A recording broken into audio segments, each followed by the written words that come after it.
Pacific Power says climate change and other destructive wildfires are to blame for the fires around Labor Day in 2020. Pacific Power has called its defense witnesses over the last 2 weeks, and today a top-level executive explained why Pacific Power didn't cut the power lines early. What caused the major Labor Day wildfires in 2020? Investigations are still pending, so now a Multnomah County jury must determine who or what is at fault. A group of 16 plaintiffs filed a class action lawsuit against Pacific Power, arguing the company's equipment sparked fires that destroyed their homes.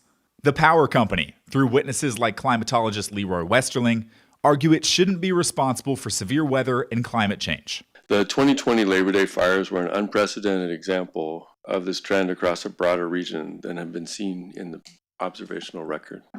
At the heart of the case is a discussion over public safety power shutoffs. That's when a power company turns off power lines as a precaution before high winds sweep through the area. Alan Barrett, a top executive for Pacific Power, testified Wednesday that the company didn't make that call in 2020 because it lacked the data. We weren't getting enough information back from Western Weather that was regard to PSPS thresholds being exceeded in any specific area in our service territory.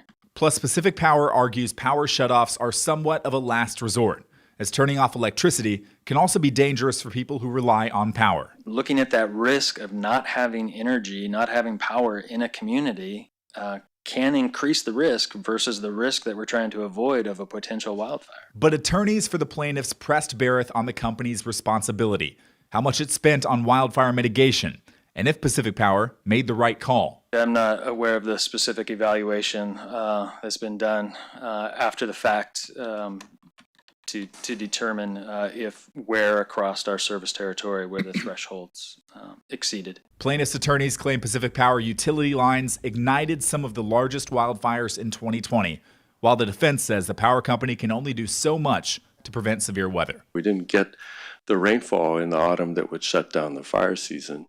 This trial started in April and will last into June. Previous witnesses have testified about a call between Oregon government officials and power company executives before the wildfires really exploded.